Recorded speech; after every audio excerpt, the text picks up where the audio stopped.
It's episode 22 of Life's a Garden.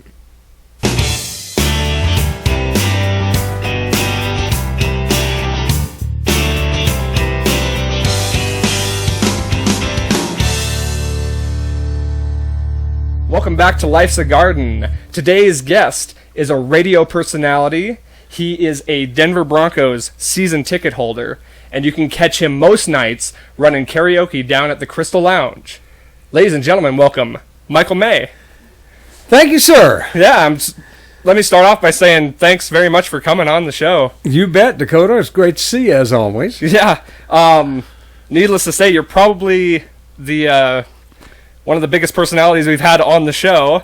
It's mostly just my everyday friends, but I mean, I think it's easy to say you're probably somewhat of a local celebrity, and well, I've been here a long time. Yeah, been doing the broadcast thing and local business and so forth for a long time here. So I love Billings. Yeah, no. So there's a lot of people that know you. So I'm just happy to have you on the show. Honestly, well, it's an honor to be here. Thank you. Appreciate it. Was at the Crystal last night. Yes, you were, and good singing too. Thank you. First time I've been there in a while because I was doing Sober October, so it was hard for me to come in and not drink. You know. Yeah, I always drink Diet Pepsi when I'm there, so right. I get 5 of those at the start of the night, and then I'm done by the end of the night. Drink all 5, 1 an hour while I'm there. Right. I find when if I come in and I've already been drinking and then I keep drinking, my singing progressively lessens. Yeah, which I'm alcohol sure does that. Yeah, it sure does. I'm sure you've seen everywhere in Absolutely, between. Yeah. So, and so I want to get into the Broncos stuff. I want to get into all the Crystal stuff, but of course we got to start off with the biggest news of the day. We have a new president. We do, and at least a new president-elect. There's still some court challenges coming from the current president, Donald Trump, but I doubt that those are going to have much success. Right. Honestly, once Biden won Wisconsin and Michigan, the writing was on the wall in my eyes. It was. Just based on what I was seeing. It looked like Arizona was already going in his favor. And then they still haven't called Arizona. Oh, they haven't? No, not yet. Yeah, I guess it is close, huh? But it's probably going to be called for him. Some of the networks have called it. NBC and I think maybe the Associated Press has called Arizona already, but I know NBC has not yet. So they've still got. They've still got the election at 273 for Biden in the Electoral College. But I think Arizona is kind of John McCain's revenge. Right. It's always kind of been a close one anyway. It is, yeah. It's definitely a swing state, and it's been red most of the time. But when Cindy McCain came out and endorsed Biden, oh yeah, that was a big deal in Arizona. Mm-hmm. So that swung some Republican voters over into the blue column for this. Sure. And then did Georgia officially? No, they're still counting. Okay. They're still counting in Georgia. But Pennsylvania did, right? Pennsylvania has been declared by all the major networks. Even Fox News has declared Biden the winner of the election. So they were probably going to be the last holdout because they're essentially the Republican channel, right? And they did declare the race over as well, and declared Biden the winner. And it was close in all those states, huh? Like, what was it? Georgia, Pennsylvania, Arizona, and then Nevada. Nevada, yeah, right. And they still haven't called Nevada either. Right. So what else is still outstanding? I believe there's 4 or 5 still outstanding, and I think you've got them all there. Right. And then we may be missing one, but North Carolina, I think, or South Carolina. Oh, yeah, North Carolina. Okay, that's right, yeah. And like you said, it's not over because it's going to be contended. There's going to be recounts. We're not going to really have the full answer probably for, another month maybe? The official certifications get done, I think, in about 1 month. Okay. And that's where the secretaries of state have to go through and certify the results in each state. And so that's a formality usually, but in some of the Republican states, that could be a problem. Sure. So this is the country's basically two countries right now. You got your red country and your blue country, and it's hard for them to come together. Right. Well, and honestly, if there was anything in the long run, I basically saw Biden winning this. But it's a lot closer than people thought, just like the last time. And if there's anything I saw based on just the number of votes cast, it was, I don't know the current number of the in the popular vote. Right. I know Biden is he's definitely ahead by over 4 million. Right. As was Hillary Clinton. Still, that's a close margin. It is. When you would think out of 150 million voters. Right. And this is a record-breaking year. It is. Each candidate got, well, Joe Biden got the most votes ever for a president in a presidential election, and Donald Trump got the second most ever for a president in a presidential election. So it was tight. So big turnout. Yeah, it was. And ironically, Joe Biden is projected by most of the networks to receive exactly the same number of electoral votes this year that Donald Trump got in 2016, which is 306. Wow. So the electoral votes really won't be that close. They won't. If it turns out that way. If it turns out that way, and if that is, if Biden takes all the swing states in which he is still leading, it'll be 306. It could be more, could be less, but so basically, chances are it's going to be exactly the same number of electoral votes that Trump got. And so basically he would have flipped all the ones before that Trump had flipped. He rebuilt the blue wall. Right. That's basically the difference. Gotcha. And he will have flipped Arizona by most counts, by most predictions. Right. And, okay, so what is your thought? Because this is kind of I've noticed, especially from last election and this election, what's your thought on the Electoral College? I think it sucks.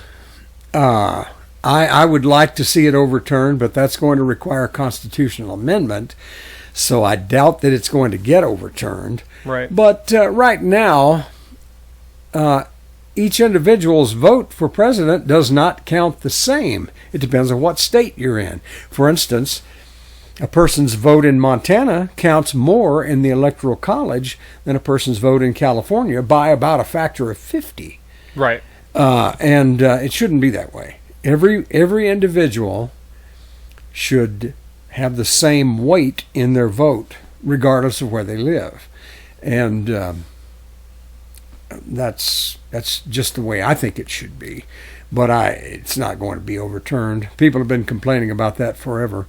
Well, sorry, I had to make. But right now, for instance, Wyoming has about 500,000 people in it. California has 100 times that. Right. And yet each has 2 senators. Yeah, that is odd, huh? It is. And it shouldn't be that way. But I guess the representatives is the one that... It balances out. The House of Representatives is population weighted, but the Senate actually controls more power than the House of Representatives does. The House has the power of the purse, but the Senate confirms all the appointments, the presidential appointments. So in theory, not much of the Biden agenda is going to get done unless the Democrats somehow take the Senate. Now, that will require a victory in 2 runoff elections in Georgia, which that's really going to be tough for the Democrats to do that. Right now, the Senate is split 48 to 48. Okay. But there are 2 runoff elections coming up, both in the state of Georgia, which it looks like Biden is going to carry, but that will be the most expensive Senate races in United States history, because both of the parties know that is control of the Senate, which is the most powerful of the chambers. Now that's in 2 years. That'll be in January. Oh. That runoff, they did not declare a winner in either of the Senate races in Georgia. Okay. And right now the Senate, based on the current election results, is tied 48 to 48. And I know there's 2 independent seats, right? That includes the independents, the 48 for the Democrats. Right. Yeah, that includes the independents that align themselves, that caucus with the Democrats. Well, and that seems to be the case in almost every presidency. Is at least as long as I've been paying attention, is there's always a conflicting Congress to the president. You know, there's either split. It's very rare you get. You know, it's very rare for somebody to take control of the presidency and both chambers. And currently, the Supreme Court is 6-3. Conservative, yeah. Right. So that was one thing. That was the Senate.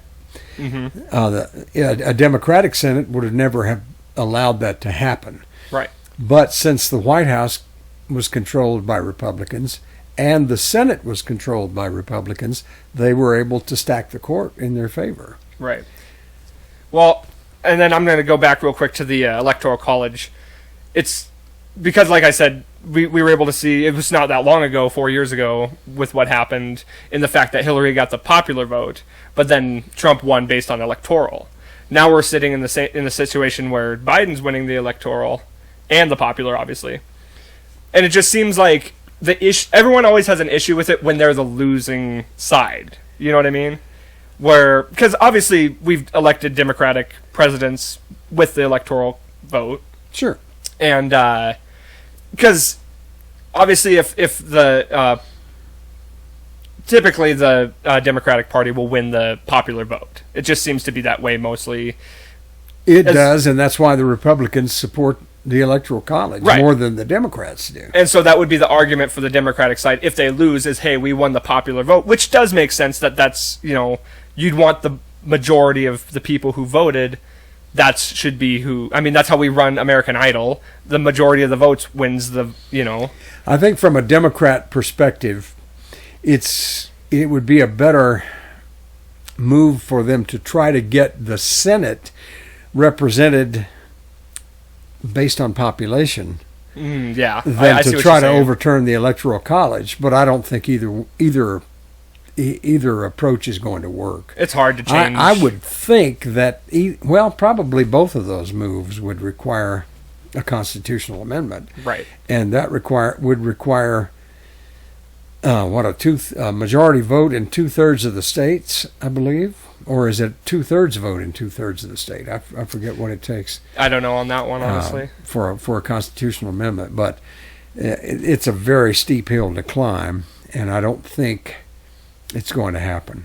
Right. Well, it's hard when it comes down to the system changes like that we've been doing for so long. Right, and right now, the agricultural states in the middle of the country, of which Montana is one, have more control because they control the Senate because of the non-population-based representation. Two votes for every state. Well, there are a lot of states out here with not much population, but they still get 2 senators. And so that's why Republicans don't want to change that, is because if they did, if you look at the Democratic strongholds, they're on the coasts and in the Northeast. Although we did pick up Colorado in the Democratic column, and probably Nevada will go that way, and Arizona as well. So there's some of the southwestern states. But other than that, if you look at the map, the middle of the country is red, and the periphery is blue. They were saying Texas this year was kind of dicey. It was, yeah, and that would change a lot. It would, and it's becoming more purple every year because of the younger population, the people moving into Texas from out of state, and the growing Hispanic population. So pretty soon, that may become a blue state. If it does, the Republicans will be a permanent minority party. Yeah. They've got to have Florida and they've got to have Texas, or they don't have a chance. Yeah, well, because New York and California typically go blue, and those are big. Those are the other big states for the Electoral College, and the other huge states anyway. And without Texas and Florida and Ohio, the Republicans really don't have a chance. Ohio has 20 electoral votes, and that's a big chunk too. But it's not like California or New York. Right. See, and that's what I was thinking too, is on the now what I'm seeing is they keep showing the map where it's majority red because they're going, county by county, and you're seeing the blue on the certain areas. Right. And so the Republican argument is, well, how can this be? I mean, it shows majority red, but that's, like you said, because of the lesser population in the central of the urban populations everywhere in the country are Democrat. Right. Well, those technically in the electoral count, those middle states count for less because obviously there's less population per county. Right. And but even if you look at Georgia, Atlanta, Savannah, all of those major metropolitan areas, all are blue. Right. It's just that they have more agricultural population on a statewide basis than they have urban population. Once the urban populations grow, as they're continuing to do, Atlanta is growing by leaps and bounds, then the state will become more and more blue. Right. Because their votes are not based on a per-county basis. The statewide elections and the Electoral College, they're based on the total state population. Right. So, as I was saying, like, the fact that this was such a close race, and I don't think we've ever seen a race go this long. Maybe Bush Gore. Yeah. Right, that was the last time. It wasn't called for a month or two afterwards. Oh, wow. I was a lot younger when that... Yeah, it went to the Supreme Court, and the Supreme Court basically decided it, or they were about to, and then Al Gore conceded. Okay. But and that was as close as you can get. But that was all based on Florida. Well, Florida's becoming more and more a purple state too. Mm-hmm. It would have gone Democrat this time if it had not been for the Cuban population in Miami-Dade County. And in Miami-Dade County, the Cubans responded well to the Republicans hammering against socialism. And the Cuban population does not like socialism. They came from Castro, and they're very afraid of it. So the message that Biden was going to turn the country into a socialist state did not resonate very well in other places with Hispanics, but it certainly did in Miami-Dade County, and that's what carried Florida for Trump. Right. I didn't know that, actually. That's interesting, because that makes a lot of sense. I just hadn't looked into that portion of it. Yep, that's the only way he won that state. Now, my place that I have in Florida is in the Panhandle. I have a place in Panama City, and then my sister lives in Pensacola. Well, the Panhandle is very conservative in the way they vote. So that part of the state is reliably Republican. But you get down into the south part of Florida, and it's reliably Democrat. So you have a state there that's divided by geography. The states that are close to the old South, to Alabama and Georgia and Mississippi, they all are reliably Republican because there's a huge influence from their neighboring states. Gotcha. Yeah, that makes sense. But down in South Florida, you have a lot of retirees down there, and you have a lot of people who have businesses down there who are from New York, New England, and that's where it's just a whole different ball of wax down there. I used to have a place at Tampa down there that I went to once a year, and just a whole different attitude down there. Yeah, it's interesting the fact that Florida hasn't been more of a contentious state in the last few elections. Oh, it's always a swing state. Right, but the fact that we haven't had this issues like how we have with Pennsylvania this year or Arizona, where it's just so close to call. Yeah, it seems like it swings pretty fast one way or the other. Yeah, They get their votes in and they count them pretty fast. After they really made sure after the Bush-Gore fiasco that they got their act together. Right. Because that one drug out for a long time. Right. And they've pretty much fixed those problems. Right. Well, And so I've been pretty vocal, at least definitely on the podcast, about I wasn't necessarily a fan of either candidate in this race. But with Biden winning, I have to say, as a middle ground person who, like I said, wasn't a fan of really either candidate, it does seem like a breath of fresh air. Well, I'm a Democrat, but I belong to a Republican group. Okay. And in the group that I'm in, we have John Kasich, who I supported for president in the last election. He was the last Republican standing against Trump. And he had my vote for President of the United States. Also in our group are two of the last three chairmen of the Republican National Committee, including former Montana Governor Mark Roscoe and former RNC Chairman Michael Steele.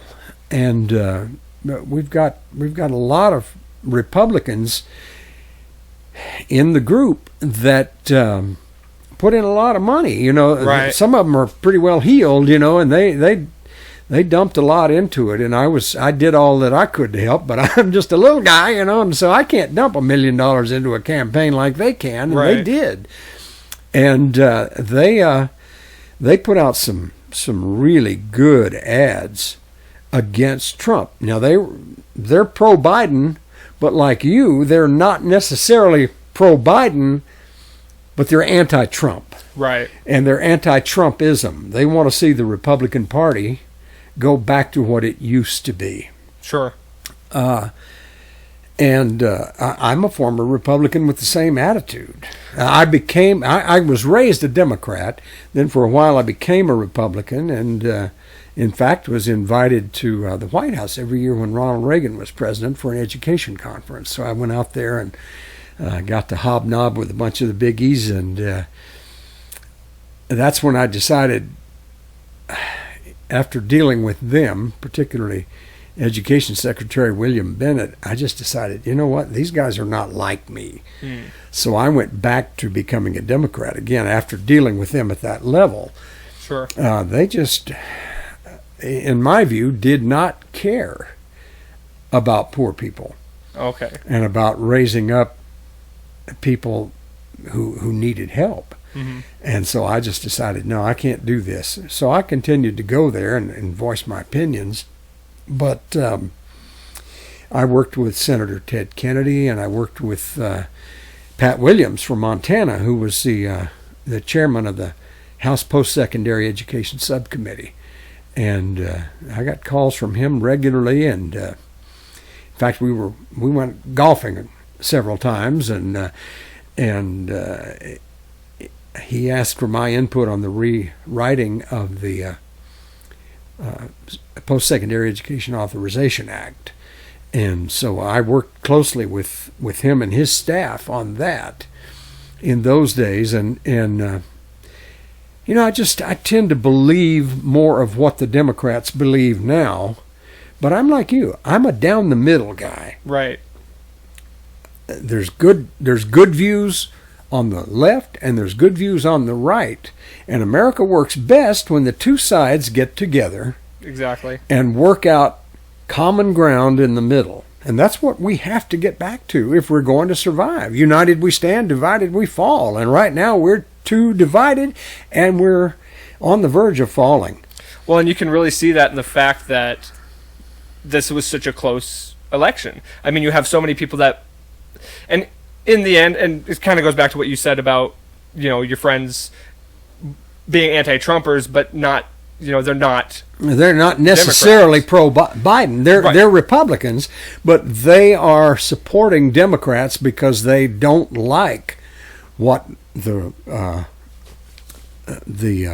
Republican Party has become. Right. Joe Walsh, one of the strong members of the Tea Party movement in the Republican Party, just said today that thank you, America, for helping us end this nightmare of Donald Trump.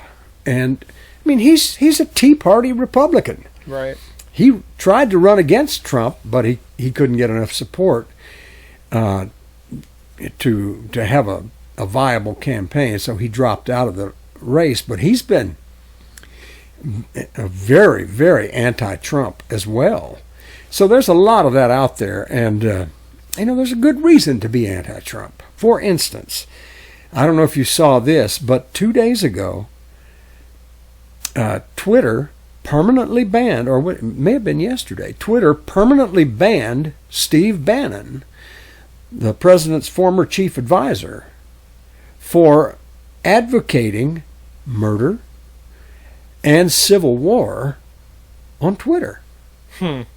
So they banned him completely forever.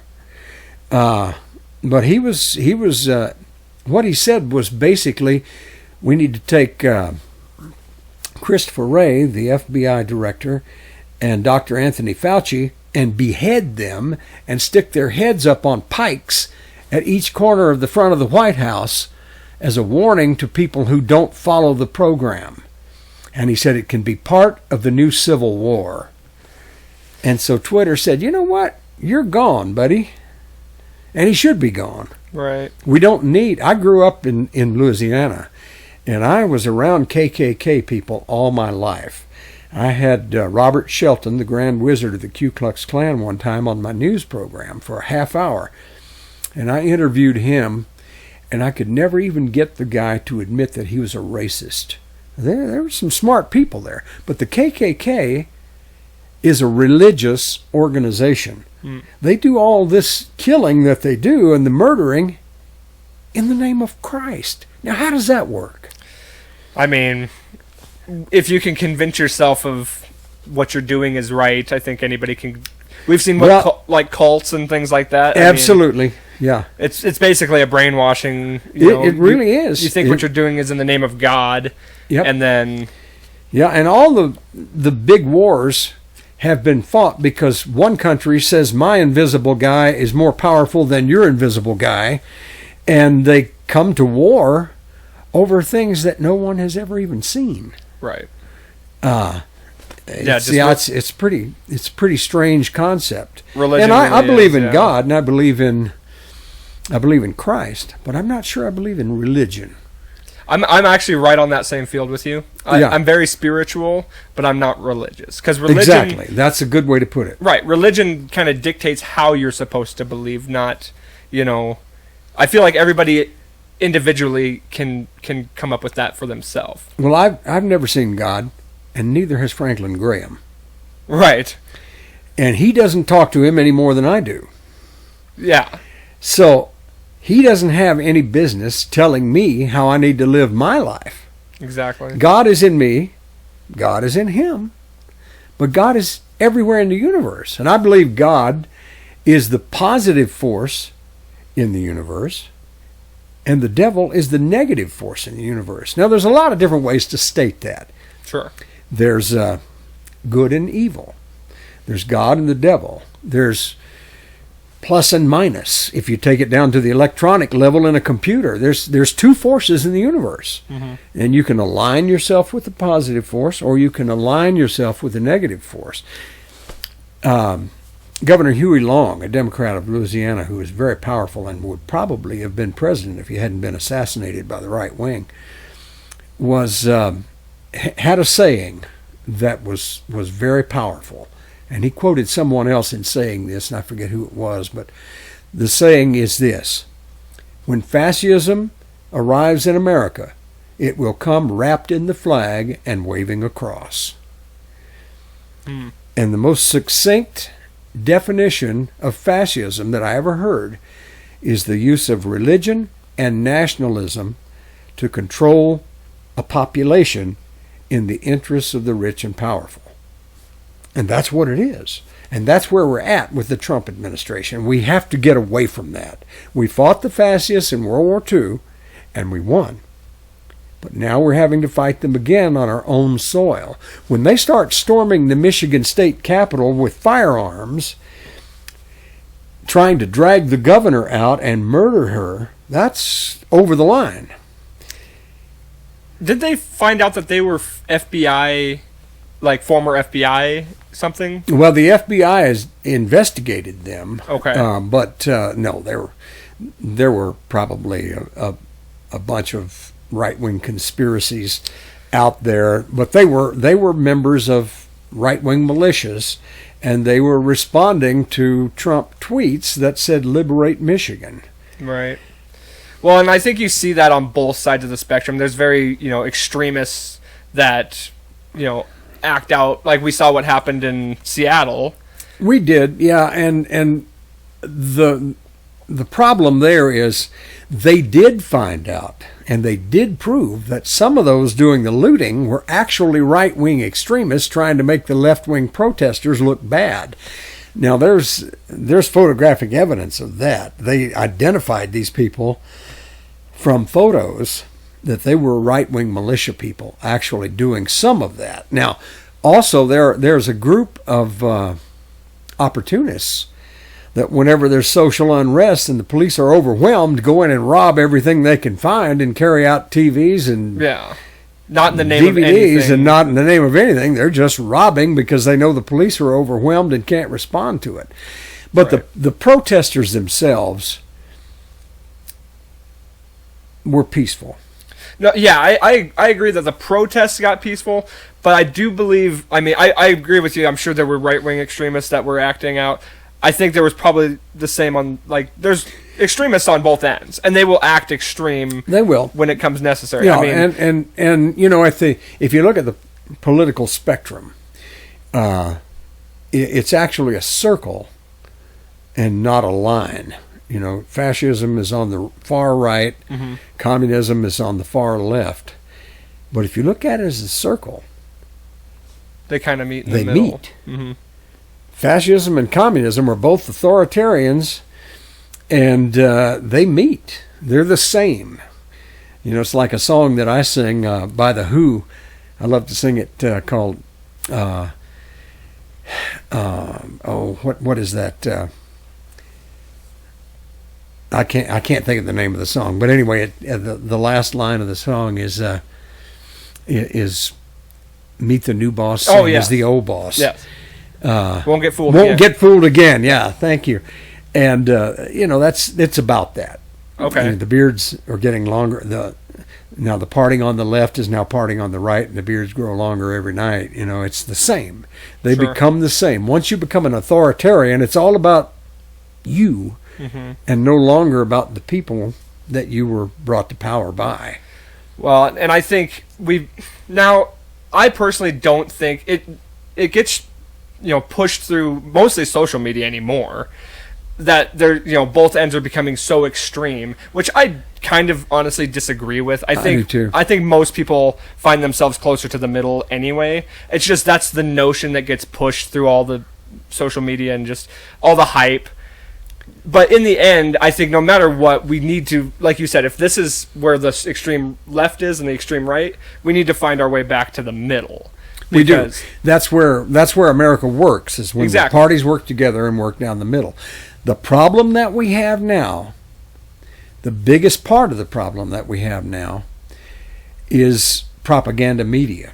Exactly. Well, and that comes in all forms. It does, but not on the left so much as on the right.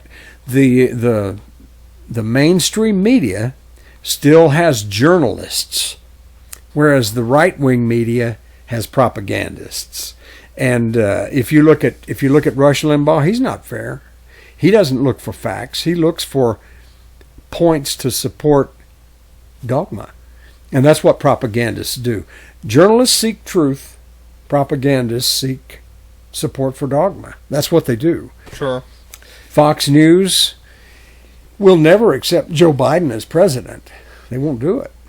They'll find conspiracy theories, and QAnon will be out there saying that Democrats eat babies, and all this kind of stuff. And that's what they do. They're propagandists. Sure. And that's how Hitler came to power in Germany, was through propagandists. He was able to take over media.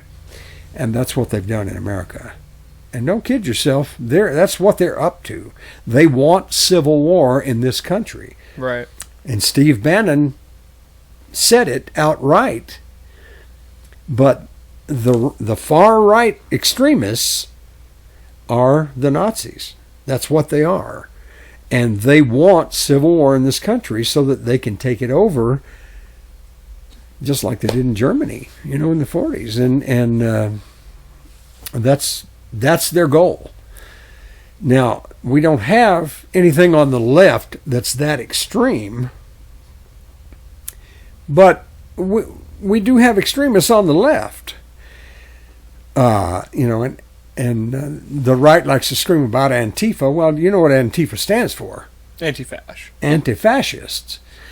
And if that's the definition, I'm anti-fascist. Well, but I don't go out and burn things either. I mean, and they don't. I don't think that they do either. I've never seen much evidence of that's actually supported by facts.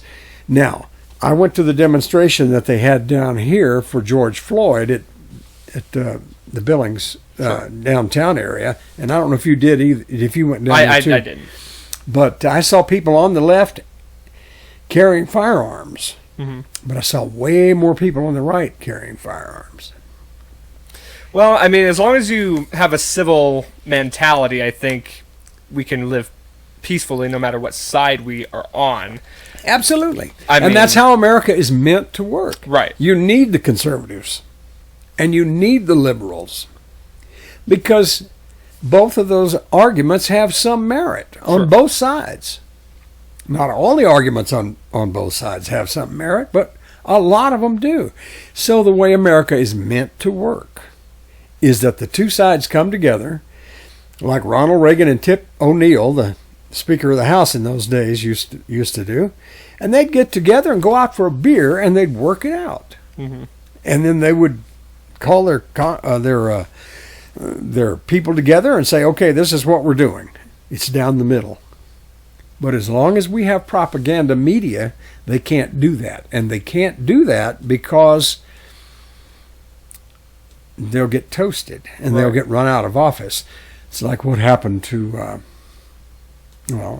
several of the Republican congressmen. I'm trying to think of some names right now, but none is coming to mind. But they were primaried because they supported some of the Democrats'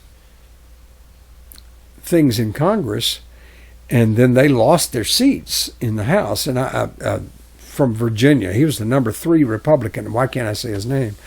But anyway, he lost his seat in Congress because he worked with the Democrats. Well, it wasn't that it was a bad idea for him to work with the Democrats.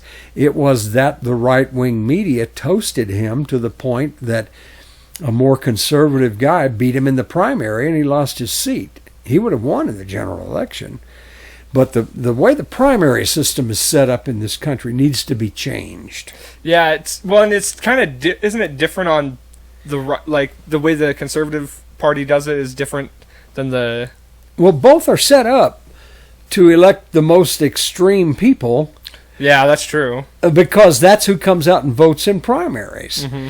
If you go into a primary as a Republican, you'd better be far right or you're going to lose your seat, as happened to the congressman that I was talking about. Mm-hmm. If you're going to run in a Democratic primary, you'd better be on the far left, because it's the far left people in the Democratic Party who come out and vote in the primaries. Gotcha. And they need to change that system because it promotes extremism on both sides. Mm-hmm. And that's a big problem. Right. The primary system, I think, is that and the fact that we have propaganda media now. Right. Well, actually, I might have to disagree a little bit with you on the. Oh, go ahead. Just in That's the fact why we're that here. I'm kind of anti-media altogether. That comes in the form of social media in the majority.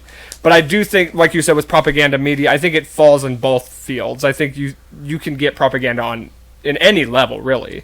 And I think there are great journalists out there that do seek the truth. But unfortunately, I think you have to kind of look deep and find them in certain. Yeah, it just seems like with the I don't even know why I'm blanking here, but like CNN, Fox News, the mainstream media, it seems like they have to follow a certain wavelength. That's kind of what, like you said. Well, we know Fox News is a conservative, network, and we know MSNBC is a liberal media. So there are biases that are being pushed.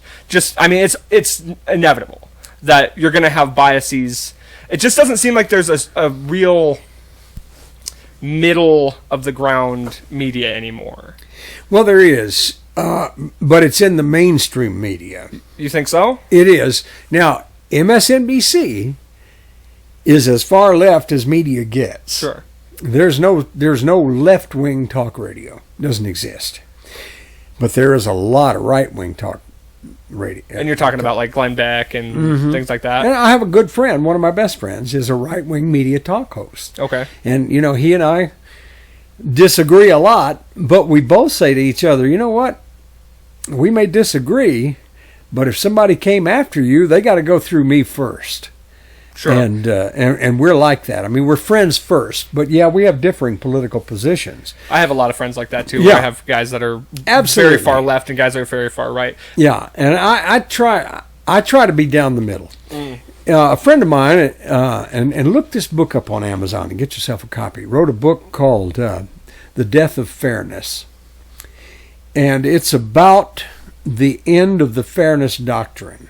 It's a fictional story about a station out in the middle of nowhere where somebody comes in and buys it and they convert it into a talk radio station, and then in the end people die, and things like that. But it's a great story, and he's a good writer.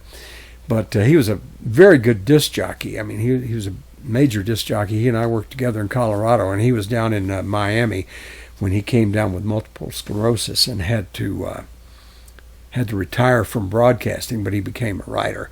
So look this book up. It's a great story, but it focuses on the what I think was the turning point in American media, and that was, and I talked to Bill Clinton personally about this too.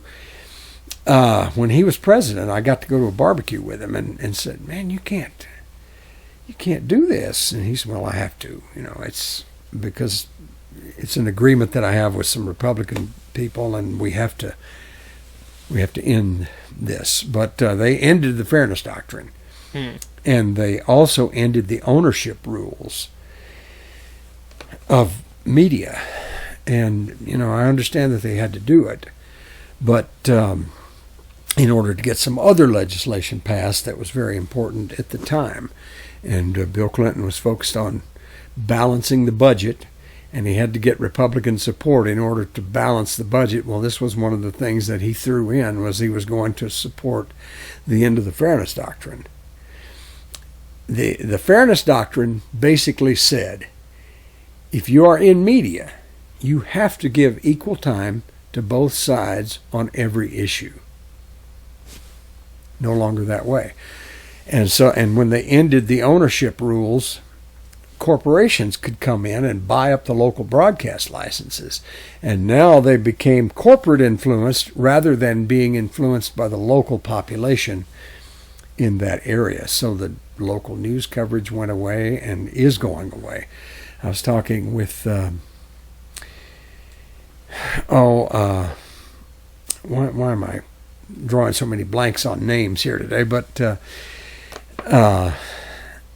with some people at the Gazette, who were talking about the end of local journalism, and yeah, it seems like it's happening all over the country, where the corporations are cutting out the journalists as budget cutting measures, and the journalists are being replaced with journalism is being replaced with propaganda. That's what's happening. Whoever owns whatever corporate entity owns the newspaper influences what the journalists do. Right. And that should not be the case. Whether it's left or right, it just shouldn't happen. Yeah, you need fair Anna journalism. Page is who I was trying to say. She writes the Enjoy section. Okay. And she's one of our regular singers at the Crystal. And we were talking about this last week. It's just a shame that younger people are not supporting newspapers. But newspaper readership is now 50 plus, primarily. Right. People are getting their news now from social media, and you don't know who you're. Yeah, it's really you hard don't to know who's writing what on social media. Exactly, and there's so many fake. And it's probably not a sites. journalist. It's probably a propagandist. Well, and unfortunately, Or somebody who doesn't know what the hell they're talking about. Right, and unfortunately, people are gonna read and listen to what they, what suits them. Exactly. They're not gonna hear, the fair journalism side of it. They're gonna hear like you said, propaganda side, and what feeds them. Whether and it's what they left wing think. or right wing propaganda. Exactly. It's Exactly. probably propaganda. There's some legitimate news on the internet, Oh yeah, but it's hard to find and it's hard to know exactly who's verified as. because the social media companies they collect through cookies what your likes and dislikes are, so they feed you what news stories that match your preferences. and it all comes down. So to, you're not getting the truth. You're getting what matches your perspective. yeah, and they don't care what you're getting. All they care about is that you're getting the ads, Right. and that's all they care about. Yeah, Feeding you. and that all comes back to the fairness doctrine. We need to put the fairness doctrine back in, and it needs to apply to social media as well as broadcast media and journalism. And we should be able to institute libel lawsuits and slander lawsuits to those in the media when they intentionally lie. The end of the fairness doctrine was a license to lie, and that's what it was, and that's what it remains. We need to stop that. We need to get back to where people hear the truth from both perspectives, left and right. And when we do that, now we can bring the population back together. Agreed. But as long as people on the left are only getting a left-wing view and people on the right are only getting a right-wing view, we're headed toward civil war in this country. Yeah, you're really only causing division. Yeah. And you can see that clearly with like I said, the fact that it's so much. The vote was really honestly close, considering, obviously by millions, but 70 plus million voted for Biden, 70 plus million voted for Trump. That's right. Yeah. That just shows to the division that is actually, happening, and it's becoming two countries. And I do believe a lot of the votes were, I'm just voting not for Trump, and a lot of votes were, I'm just voting not for Biden. Exactly. Unfortunately, I agree. I would like to see an election where there's two very strong candidates that we can actually vote based on policies, not on who they are individually, because it just seemed like the majority of it was everything we've heard that's so bad about Trump in his personality, and same with Biden where he's dementia and all this. Those were the issues that people were arguing, not necessarily the policies per se. Well, the problem is negative advertising works. Yeah, no, and that's absolutely, they know that too. So they know that, and that's what they focus on. And we need to get back to a system where people can't do that. Yeah, no, I agree with you. We could talk politics all day. Oh yeah, especially we right could. now. Yeah, absolutely. I do want since we, I don't want to keep you too long, but I got some other things I want to get through with you. Absolutely. One thing I do want to ask, just to close out the political talk, do you think Biden will make it the full 4 years? I think he will. He's in pretty good health.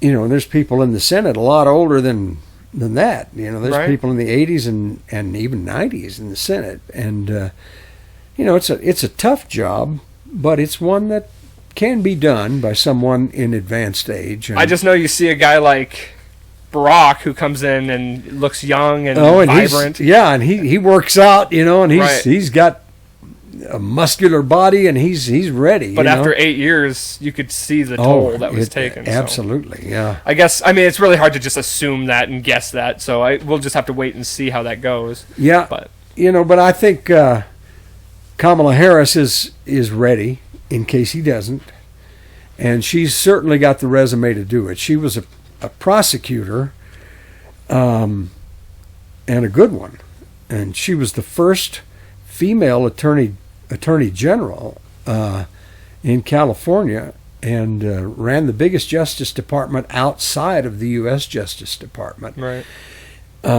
She's got the ability to work with a company or a government that has a lot of people in it. On the other hand, Donald Trump, the Trump organization had 12 employees. He's never had to work with big organizations. And, he owned these other things, but mainly his other companies that he owned were licensing agreements. They paid a fee to use his name. So he wasn't really all that directly involved with big companies. Well, Joe Biden has a lot of government experience. He's worked in government. He was elected to the Senate at the age of 29. So he's been in government his whole life, and he understands how everything works. Right. So he's not going to get in and intentionally throw monkey wrenches into the works. True. I don't love career politicians I think politics was meant to be a service, not a career. So, but I mean, I agree with what you said as far as like he understands the system. He understands the system. He understands how to get people to work together, and that's what we have to get back to. We have to get back to people working together. Now, whether he can do that or not, we have to see. It's not a one-man job, though. It's with the media the way it is. It's not like it used to be when you had 3 networks, ABC, NBC, and CBS, and you had journalists who were required by law to give equal time to both sides. That was a whole different ball of wax for somebody running for re-election in any place, whether it be a Democratic place or a Republican place, than it is today. Right. Today, you've got to satisfy that segment of the population in your area according to the media that they're exposed to on a daily basis. Whole different ball of wax than it used to be in getting people to work together. Let's move forward. I know, like I said, we could literally sit here do this all day. Absolutely. There's a lot to talk about, and might have to have you back on at some point to talk more about it. Yeah, but we'll see how things are going after the transition is made. That could be interesting to see. Broncos. Let's talk Broncos. Let's do. You're a season ticket holder. So you've been watching for years. You've been watching. Well, first of all, how long have you been a season ticket holder? I think I was since John Elway started playing there. Okay. Which I believe was '83, and I started looking for season tickets then. I was going to games then, but I think I got my season tickets in '86, if I'm not mistaken. Wow. So been a season ticket holder for a long time. So did you just put your name on the list and did all that, or no? In those days, you could buy them. You could buy season ticket rights from somebody else. Now you can't do that. You can, if you own season tickets, the only person you can transfer them to is a direct family member. Gotcha. And then you can only do it within a certain window. And they're getting so strict on you have to go to so many games. If you don't go to more than 50% of the games personally, they can and will pull your season ticket rights. Just because they're so pressured. No, they are. They have 72,000 people on a waiting list for those tickets, and they right now only have about 400 or 500 people every year who don't renew. So at that rate, you're looking at a 140-year waiting period to get season tickets. Which, honestly, I love it because it just shows to our fan base. Yeah. And we have the record for most sellout games until now, obviously. Well, no, we still haven't had an unsold ticket since 1967. Right. Oh, I'm just considering the COVID protocols where we can't have anybody there or 5,000 people or whatever. Yeah. Okay, so that's a question I was wondering. I think I asked you once before, but remind me how the COVID stuff was effective toward the season ticket holders. Well, got an email from them that said, we can give you 2 choices. Either you can get a refund or you can just credit your tickets to next year. And then we'll notify you when we have some tickets available for a game if you want to come to the games, but you'll have to maintain social distancing and whatever other requirements they put in. So I just said, okay, well, just credit my I'd already bought my season tickets, so just credit my season tickets to next year and let me know. And Right. so they've been doing that, but I'm not going to go down there and sit 6 feet away from the next fan. Have you been asked yet? Have they? Oh yeah. Okay. That's cool. I get emails from them all the time. You know, It's cool. You get the option to. and I also got an option from them to pay them $100, and they would put a cardboard cutout of me sitting in my seats. You know? Whoop-de-doo. It's still kind of it's fun that they do that, but Yeah. to pay $100 for Yeah, that, like, yeah. although you do have really good seats, I have to say. Yeah, you've been to games with me, so I have, that, yeah, you know. and honestly, I don't think I can, just because of that experience, to get to sit where you have your seats. I don't think because before that, I was sitting up in the nosebleeds every time. Like, Yep. It's expensive, but I don't think I can ever do it again. I'll pay whatever to sit in those lower seats. Yeah, It's we're a different 26 experience. rows from the field, and that's high enough that you get a good enough angle to see the play on both ends of the field. Yeah. But it's not so high that you don't feel like you're right in the action. Well, and you're on that end zone side, so once things happen there, you're right. You're right there. Yeah. So they're really, really nice seats, and I appreciate the fact that I've even gotten the chance to sit in those. Yeah. And seen some really good games. The game we went to, it was the Chiefs game? I can't remember. That really close Chiefs game, I want to say. Yeah, probably was. I think. I can't remember now. But,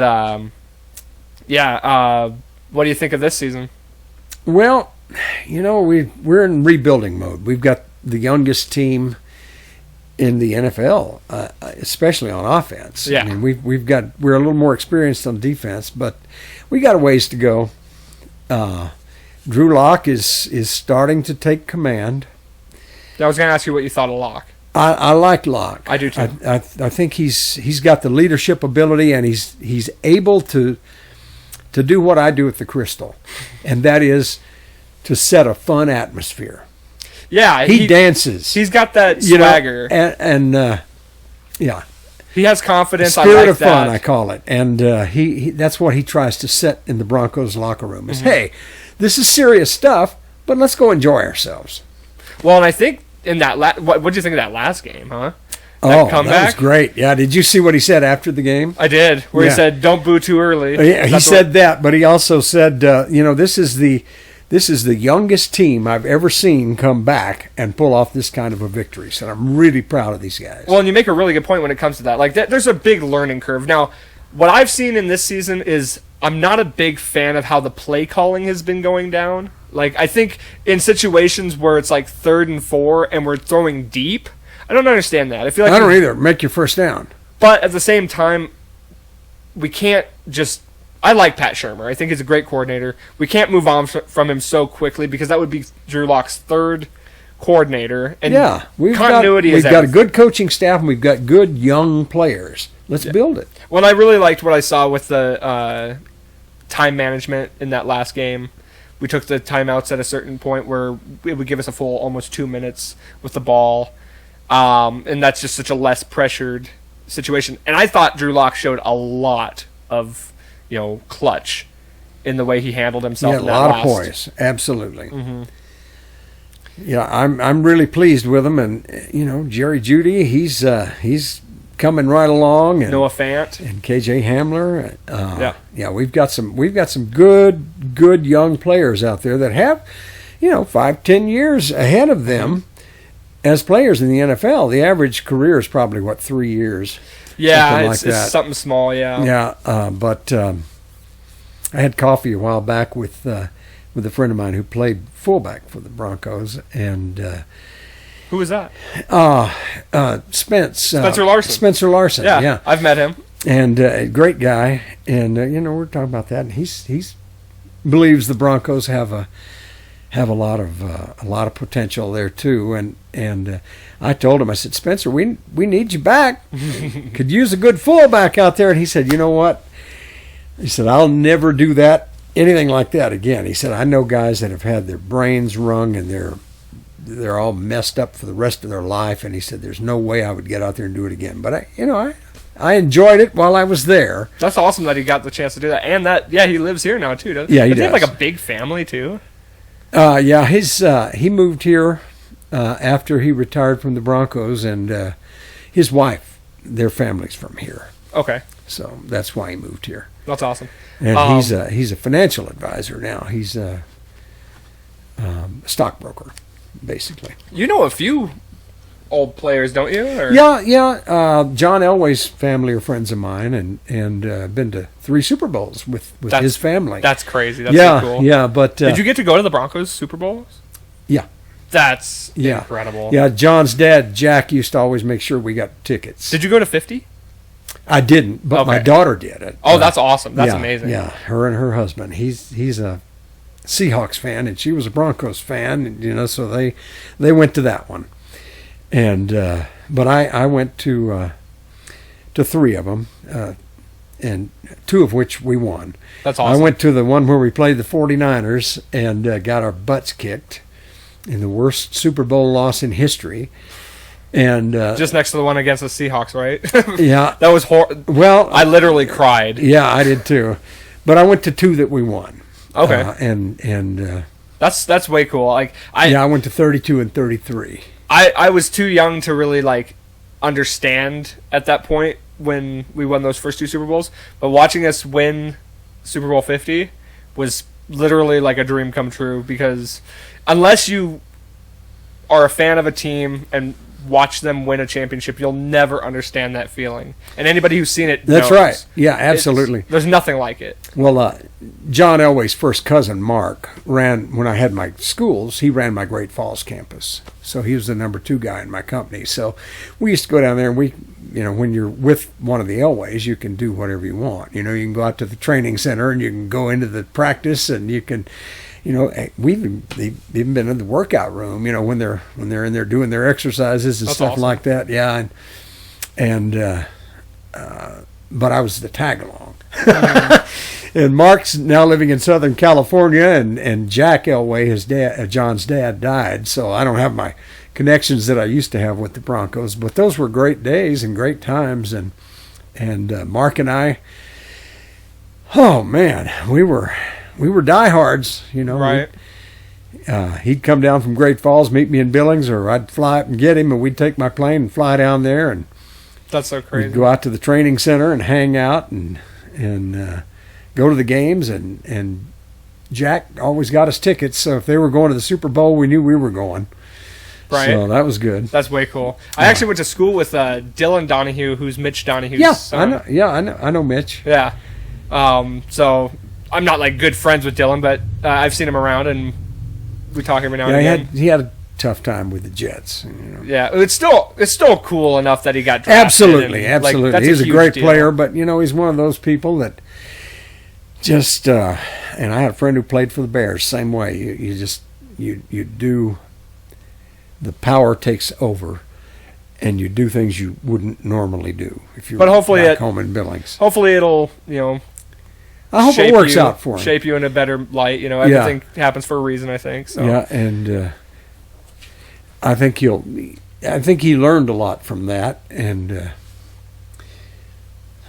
hopefully it will have a positive effect on the rest of his life. For sure. And that, even though he didn't do everything he could have done if he hadn't fallen into the drugs and alcohol trap in the NFL. I think it'll still have a great effect on his life, and he'll do just fine. I think so too. After that, how do you like our chances tomorrow?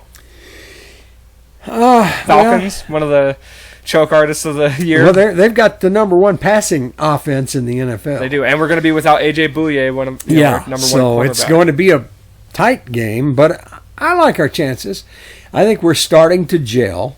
I think so too, and the confidence we must have after that last game should be riding pretty heavy with everybody. Yeah, we're 3-4 and they're 2-5. So, it's both teams are pretty evenly matched, I think. I would say so. We're pretty much on the same. They've had defensive struggles. I think our defense is doing really well. Honestly, I think they're starting to click. It'd be nice if we had Vaughn back, but that's not going to happen anytime soon. And I thought the Vaughn thing was honestly a bigger effect to the morale aspect of it. Just knowing Vaughn's on the field, the defense gets a boost. You know what I mean? I don't know that Vaughn's would have made a huge impact on the field it just seems like he's in a more of a decline on his stats. He is. In the last few years. He it's hard to say. He could have had a breakout season again, but he could have. But like you said, it's not all that likely. I mean, it's different to take those kind of hits at age 35 than it is at age 23. Right. But like I said, I do think it was a big effect in the fact just he's not on the field. I think the defense definitely gets a charge knowing he's out there. And so I think that really hurt us early on, but I think we're starting to get it back together. And I did like the fact that Bradley Chubb was put in a position where he had to, he had to step up. Yeah. And so I think that was a good thing for him, and he is starting to step up and show some leadership sides of it. So I think it ended up being a good thing for us to let him take the reins and show what he can do. And Garrett Bowles is having a good year. Which sucks because we didn't take out the fifth-year option for him. So, he'll resign. I think he will. You think so? I think he will. I hope so that's a nod to Mike Munchak and what he can do as a O-line's coach. I think Absolutely. That really shows to. Yeah, I think that was an incentive for Bowles. It said, okay, we'll let you play one more year, but we're not picking up your option. Right, and the O-line's been doing really good. They have, yeah. The protection's been good. We've been getting the run game going. Philip Lindsay is impressing me. Oh, he is. He's always impressed me. One of my people that buys my season tickets down there in Denver every year, that buys some, they usually buy one or two games. Their daughter died of the flu earlier. And so she called me and she said, Michael, you knew my daughter had died, and we had a townhouse that belonged to her that we had to sell. And I said, yeah, I was sorry to hear about that. And she said, I've got some news for you. She said, I need to send you some pictures of who bought it. I said, really? He said, yeah, I'm going to send you the pictures from the closing on who bought it. Philip Lindsay bought their townhouse. That's I so showed awesome. you those pictures, didn't I? And he's, they haven't given him the contract that he deserves. I agree. I think if it needs to happen. He's their best player. Oh, absolutely. We brought in a guy like Melvin Gordon who's a proven back, and Lindsay's outperforming him. And I think Lindsay is the best player on the team. I would agree. Period. He's got a lot of heart for the his size, and that's not we've seen guys like Darren Sproles and smaller backs pull it off, and we're seeing it now. And he's a fighter, man. Well, think about a small back. There's less area to tackle. Exactly. You're going through and he's there. So fast. He is. And he's starting to get it figured out on the catching. On little pass routes, he's getting a lot better at that. He had issues with that early on, but he's starting to really figure that out. And he's just a every down threat. Yeah, people love him in Denver. Oh, well, he's a local kid. Yeah, I have his jersey, so, I'm a big fan of his as well. I am too. I would really like to see them give him the contract that he deserves. Absolutely. He's Pro Bowl material again. Especially the fact that he's competing with, a Pro Bowl running back, We got a good tandem in the backfield. Oh, yeah, and I like Royce Freeman, too. I think he's a great back. I didn't understand the Gordon pickup, honestly, and I don't think it's necessarily benefited us any more than it would have if we hadn't signed him. I don't either. So I thought Royce Freeman was Royce Freeman's just as good. Mm-hmm. So it is what it is. So looking at the rest of the schedule here, how do you like our chances to finish the season? I think we'll finish with a winning record, but I don't think we'll make the playoffs. That's a fair assessment, I think. I don't think we'll get a wild card slot. We're certainly not going to win the division with Kansas City looking like they're looking. Right. But it's a good, So I think we'll come in number 2 in the division, but I don't think we'll have the record to make the wild card. I hope we do, but I don't think we will. Yeah, and the fact that we've been playing without Sutton, imagine that. He's the number 1 wide receiver, and then that would open up Jerry Jeudy and KJ Hamler and guys like that. I like Tim Patrick, too, at the wide receiver. I do, too. So I think we're starting to figure it out. And Albert O, the other tight end. Yes. The other young tight end. Him and Fant are going to be an amazing duo. I think they will. As long as we can keep the O-line fortified, we might have a pretty impressive offense next year. So a lot of things to be excited for as a Bronco fan. I think so. I think next year is going to be a much better year for us than this year was. Man, we had all these new players. We had this really young team, And they couldn't hardly... and no preseason. Exactly. Couldn't practice. A lot of injuries. Yep. So I think there's a big upside. Yeah, and COVID-19 outbreaks. That really, yeah. John Elway and Joe Ellis both COVID positive. So they're having to do the management duties via Zoom now. And so, okay, there's been a lot of, I'm a big Elway supporter. I am too. But there's always, every year, it seems like there's a big push to get Elway out. And I don't understand it. What do you think of that? Well, I think it's people looking for excuses. I think, yeah. And it's always after a loss. It's never after a win. Right. I think John Elway is very smart. He's a good business person. I think part of the problem is he owns so many other business interests there in Denver that people think he's not paying enough attention to the Broncos. And some of that may be true. But like I said, I know his family, and they're just good people. Right.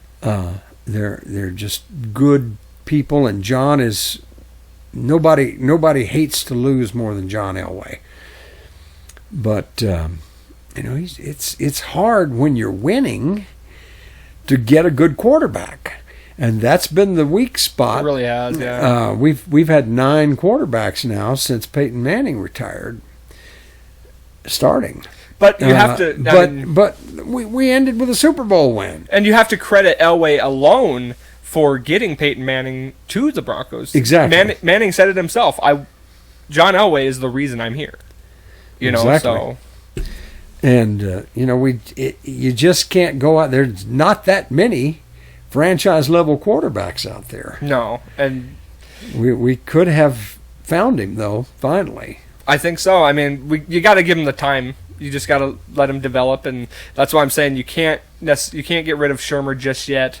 Let him develop under him. See what they can come up with together, because continuity is everything when it comes to quarterback and coordinator. All the problems that we've talked about from Pat Schumer's view are multiplied by 11. You got all these new guys out there, young guys, right? And they all have to learn a whole new offensive system, and then it takes a while. I mean, I don't know how many plays are in his playbook, but there's a lot of offensive plays, and when an offensive lineman goes down, he's got to be able to look out there and look through 3,000 possibilities in defensive coverages and make the choice. That's why the intelligence test for a lineman is so difficult, because they've got to be able to make split-second decisions. And, when you've got young linemen, I mean, there's a lot to look at, and you don't have a very good view. Right. You're squatted down, and you got to be able to look out there and make a decision really fast. Mm-hmm. Well, and my only gripe with Shermer at all has just been the situational play calling.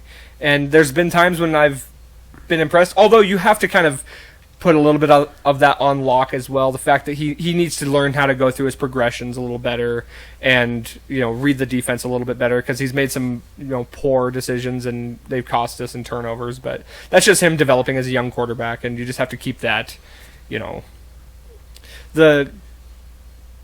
the relationship between the coordinator and the quarterback has to grow in order for that to happen. And it just shows to him as a young quarterback too. So I think they'll figure it out. And I like Fangio as a head coach as well. I do too. I think he's got a lot of potential, and I think we've got a great coaching staff. We've got good young players, and I think we've got a bright future ahead of us. But I don't think it's going to come together and gel this year. Right. Unfortunately, but it's nearly half over. We'll see how next year goes. We've already got 4 losses, so, and we'll probably get some more. Let's look at the schedule here and just run through it by game. I don't think we're going to beat Kansas City. Buffalo is going to be tough. New Orleans is going to be tough.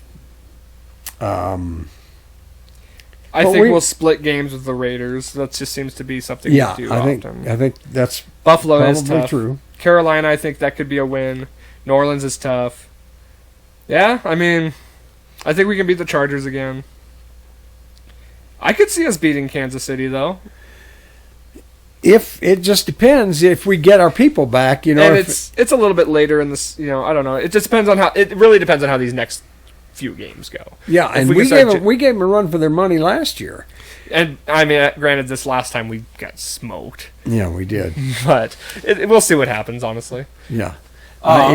I think we could beat Kansas City, but in Kansas City, it's going to be tough. You're right. Yeah, I kind of didn't think. Although they won't have the screaming fans in the stadium either, like we don't. So for a road game, road games are easier now than they used to be. I could see us maybe upsetting either New Orleans or Buffalo. I don't see us winning both those games, but I could see us maybe pulling off an upset in either one of those two.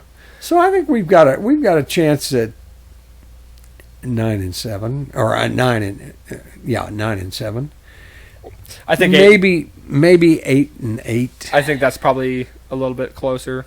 We'll see what happens, though. I mean, like we said, I think there's a lot to be hopeful for when it comes to all this. So. Yeah, so it's the future looks bright. Agreed. I wanted to get into to piloting, but we're running a little bit longer than I thought, so I don't want to take up too much of your time. We might have to get to that on a separate occasion. Let's do it. But I do want to ask you. I've been wanting to ask this for a while. So, Crystal Lounge. First of all, how long have you been there?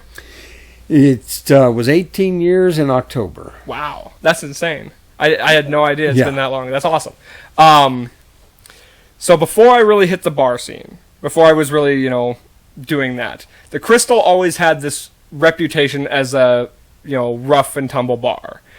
Since I've been there, I've not experienced that. So I want to first and foremost say that as a proprietor of the Crystal Lounge, I've never experienced anything like what the reputation of it was. I can name 10 bars that are worse, when it comes to that. However, like any bar, I'm sure there's been its fair share of moments or wild moments that have happened. Anything that sticks out to you? Yes. There was one night where a guy, there was a 21-year-old girl and her boyfriend, and she was singing and he wasn't. Okay. And there was this guy who kept bothering her. And I told him, I said, stop bothering the lady. Just leave her alone. If she wants to talk to you, she'll come and talk to you. Because she had asked me to. So, could you get this guy off of me?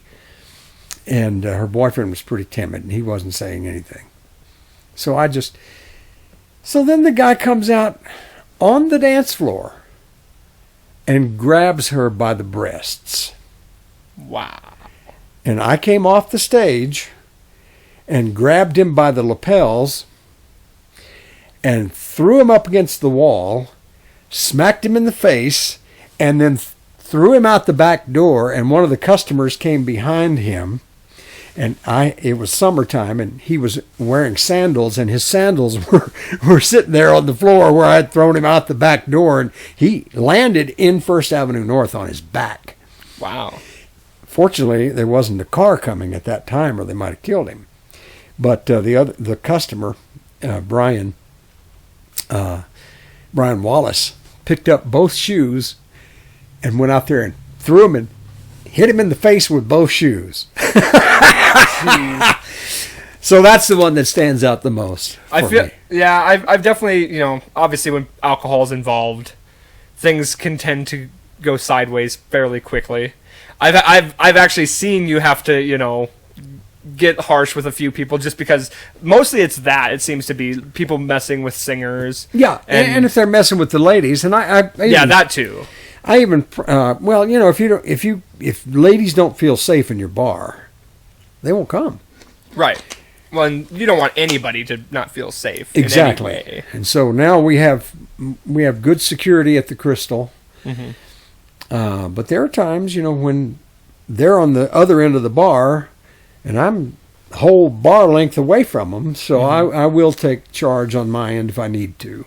Yeah, well, and I mean, it's been a while since we've seen it be busy in there, unfortunately. Yeah. But it's hard to get from one end to the next when it's crowded like Yeah, that. and Larry did put me in a trouble light, so if I see something on my end, I can flip a light on the stage, and it tells the bouncer that they need to come to this end of the room. Gotcha. That's kind of But nice. sometimes, if somebody just committed a sexual assault right in front of me on a young lady, I'm coming off the stage. I'm not Right. waiting on somebody else to come all the way from the other end of the bar through the crowd, I've Especially when I've told them 3 times, leave her alone.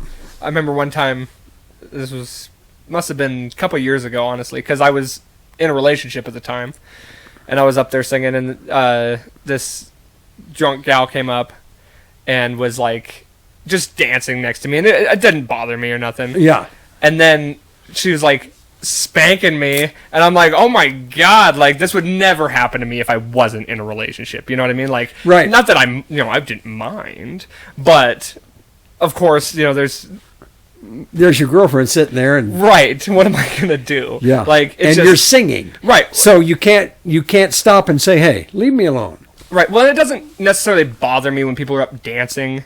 What bothers me is when people try to sing with you. You know what I mean? Like, Yeah. when you're up there singing this, oh, I love this song, and they come up and they're like trying to sing with you, and I'm like, Yeah. Let me So s- that's why I put on the back of the request slips karaoke etiquette. Give them a Sure. 6-foot radius, right.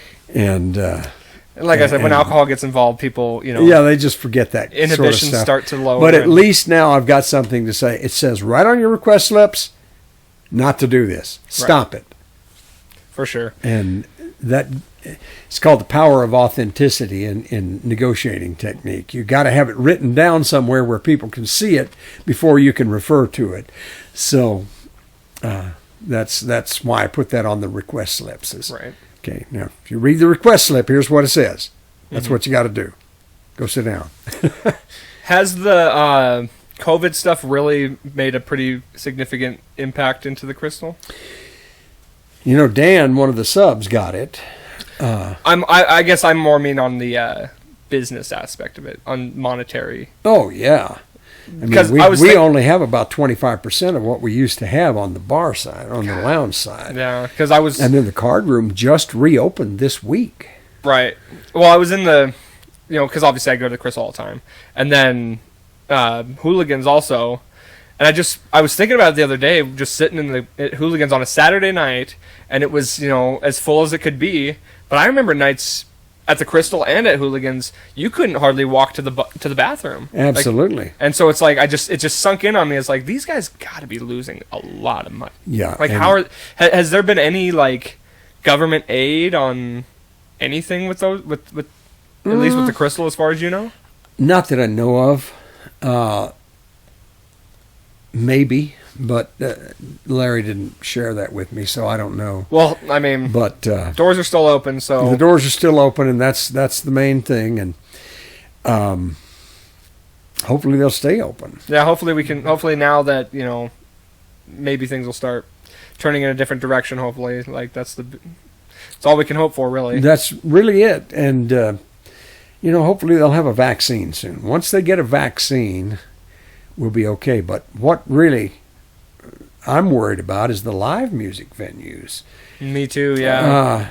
The pub station. They just quit having shows because they can't bring in a name act and have 6-foot distancing. You can't do that. Yeah. It's too expensive.